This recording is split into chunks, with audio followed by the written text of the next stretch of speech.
warahmatullahi wabarakatuh. Selamat datang di video edukasi tentang kesehatan dengan tema informasi kesehatan sebagai penentu tindak medis. Nah, pernahkah Anda membayangkan seorang pasien masuk ke dalam rumah sakit dengan keluhan yang sudah jelas, namun mendapat penanganan yang keliru hanya karena satu informasi yang tidak tercatat dengan benar, satu alergi obat yang terlewat, satu riwayat penyakit yang tidak dilaporkan, serta satu hasil laboratorium yang salah baca. Dalam dunia medis, informasi kesehatan bukan sekedar data administratif. Ia adalah penentu langsung atas setiap tindak medis yang akan diambil.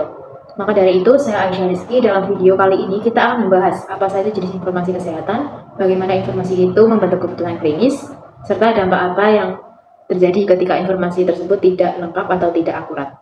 Jadi, sebelum seorang dokter mengambil keputusan klinis apapun, ia terlebih dahulu mengumpulkan informasi dari 4 sumber utama.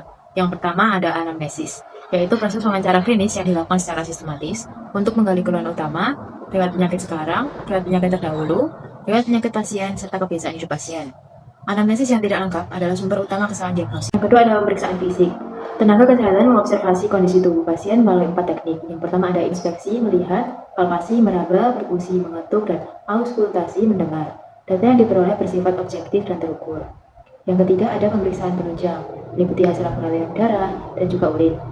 Pencitraan radiologi seperti röntgen dan juga CT scan, serta pemeriksaan elektrokardium atau EKG. Data ini memperkuat atau menyangkal hipotesis diagnosis awal.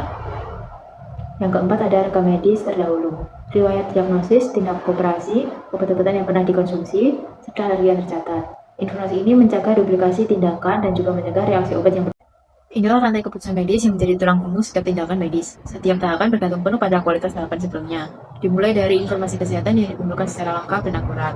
Informasi tersebut kemudian dianalisis secara klinis oleh tenaga kesehatan menggunakan pendekatan evidence-based medicine, pengobatan berbukti ilmiah.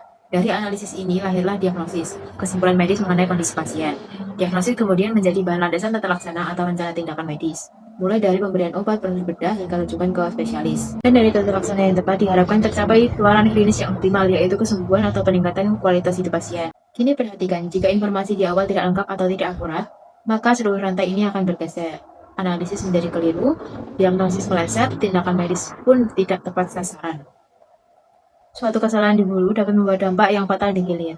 Lalu selanjutnya mari kita lihat contoh kasus yang menggambarkan perbedaan mendasar antara informasi yang lengkap dan juga yang tidak lengkap. Yang pertama, seorang pasien datang dengan demam tinggi. Karena petugas administrasi tidak menanyakan riwayat alergi dan pasien tidak menyebutkannya, dokter meresepkan amoxicillin atau antibiotik golongan penisilin.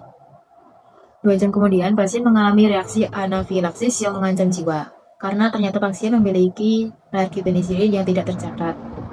Sebaliknya, jika riwayat alergi itu tercatat dengan lengkap, dokter cukup memilih antibiotik dari kelas yang berbeda. Tidak ada krisis, tidak ada resiko tambahan. Oke, lanjut kasus yang kedua. Seorang pasien tidak mengungkapkan riwayat diabetes saat anamnesis. Dokter meresepkan kortikosteroid dosis tinggi untuk mengatasi peradangan. Obat ini memang efektif, namun pada penderita diabetes, kortikosteroid dapat memicu lonjakan kadar gula darah yang tidak terkontrol, atau disebut hiperglikemia.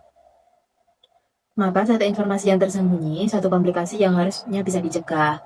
Inilah mengapa kejujuran dan keterbukaan pasien dalam memberikan informasi kesehatan adalah bagian yang tak terpisahkan dari keselamatan pasien itu sendiri.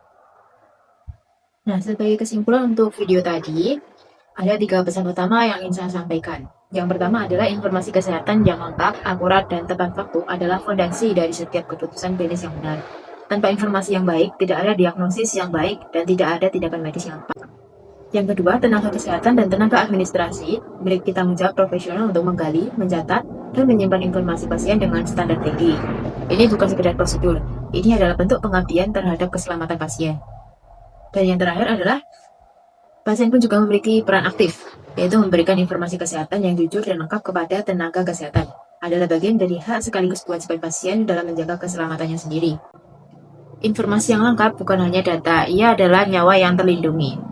Sekian video saya kali ini. Wassalamualaikum warahmatullahi wabarakatuh.